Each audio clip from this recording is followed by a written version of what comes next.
Hi అండి. ఈరోజు నేను తోటకూర టమాటా కర్రీ అయితే చేస్తున్నాను. ఈ తోటకూర టమాటా కర్రీ కోసం తోటకూర తెచ్చామండి. 4 కట్టలైతే తోటకూర తెచ్చాను.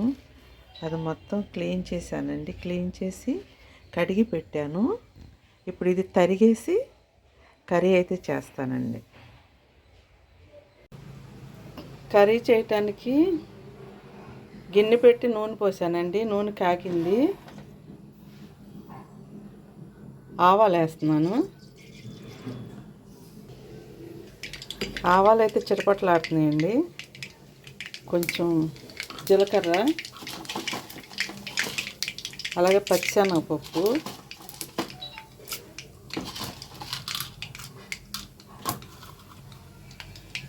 ఎండుమిర్చి,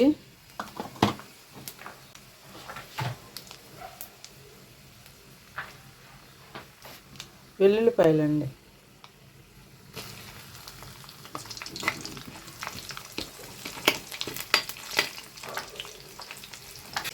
అలాగే కరివేపాకు.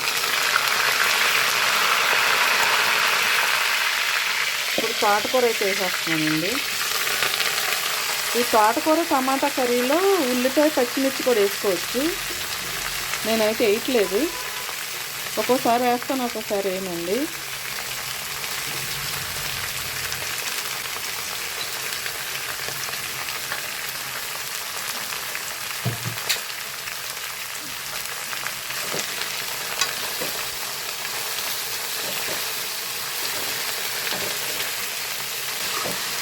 సిమ్లో పెట్టి నిదానంగా మగ్గించాలండి. మూత పెట్టి తోటకూర కొంచెం మగ్గిన తర్వాత టమాటా వేస్తాను.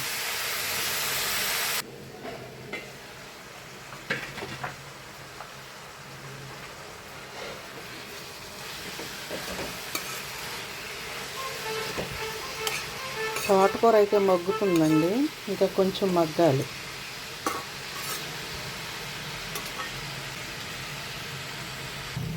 తోటకూర అయితే సగం వరకు మగ్గిందండి. ఇప్పుడు టమాటాలు వేస్తున్నాను. కర్రీకి సరిపడినంత సాల్ట్ వేస్తున్నానండి, అలాగే పసుపు.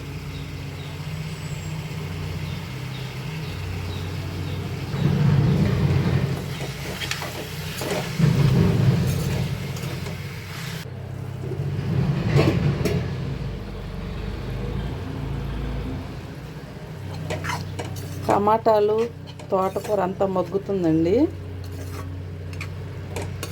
తోటకూర టమాటా కర్రీ చాలా బాగుంటుందండి.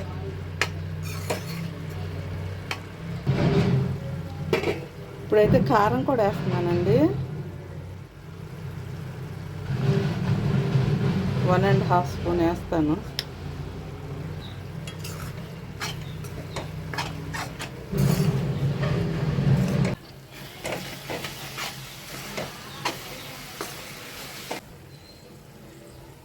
కొత్తిమీర వేస్తున్నానండి చివరిగా.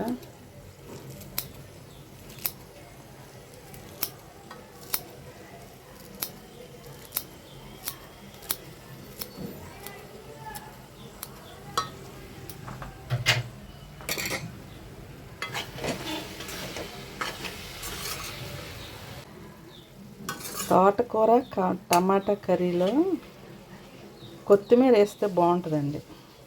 కొత్తిమీర ఏ కర్రీలో వేసినా టేస్టే వస్తుంది.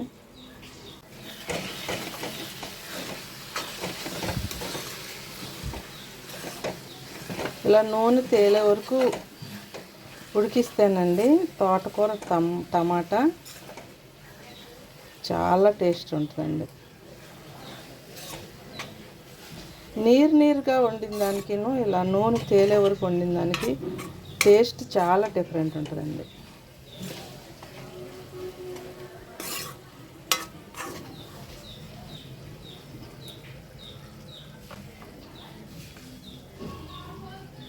తోటకూర టమాటా కర్రీ రెడీ అయిపోయిందండి.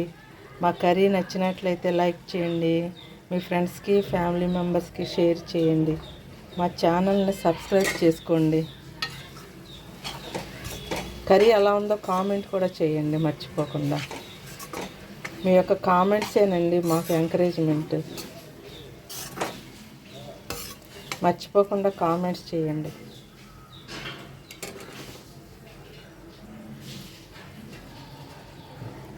బాయ్ అండి.